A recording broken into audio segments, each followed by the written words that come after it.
शरद पवार, उद्धव ठाकरे,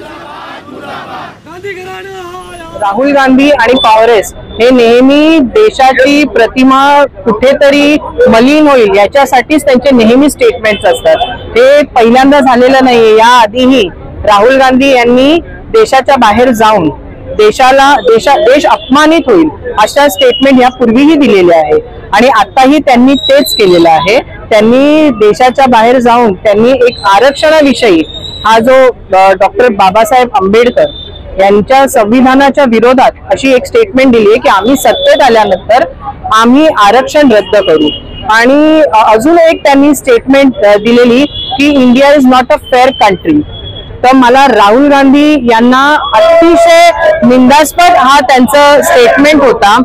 आज आपले पंतप्रधान नरेंद्र मोदीजी हे देशाच्या बाहेर पूर्ण ग्लोबली आपल्या देशाची प्रतिमा वाढवतात आणि हे काँग्रेस पक्षाचे जे सो कॉल्ड नेते आहेत ते जाऊन आपल्या देशाची फक्त प्रतिमा मलिन करतात। तुम्ही या देशातले आहात, या देशात तुम्ही 50 वर्ष गेले, 50 वर्षात तुम्ही सत्तेत होते, तुम्ही केलं काय?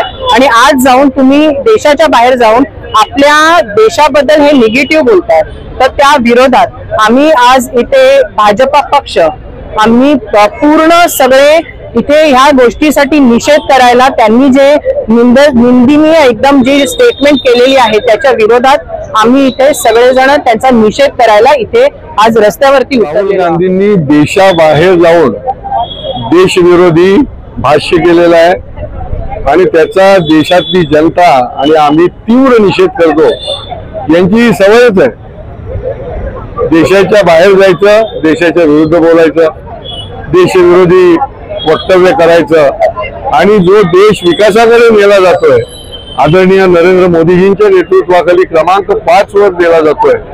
सारं जग या देशाचा आणि पंतप्रधान नरेंद्र मोदींचा आदर करतंय आणि राहुल गांधी जे आहेत ते बाहेर गेले आतमध्ये तर बरोबर जातात पण देशाच्या बाहेर देखील चुकीच्या पद्धतीने बोलतात, देशविरोधी बोलतात, आरक्षणाच्या विरोधी देखील बोलतात। आरक्षण विरोधी बोलणं याचा अर्थ डॉक्टर बाबासाहेब आंबेडकरांचाच अपमान करणं। महामानव डॉक्टर बाबासाहेब आंबेडकरांना यांनी नेहमीच निवडणुकीतही हरवलंय आणि अपमानित देखील केलेलं आहे आणि त्याच्यामुळे देशातली जनता याचा तीव्र निषेध करते।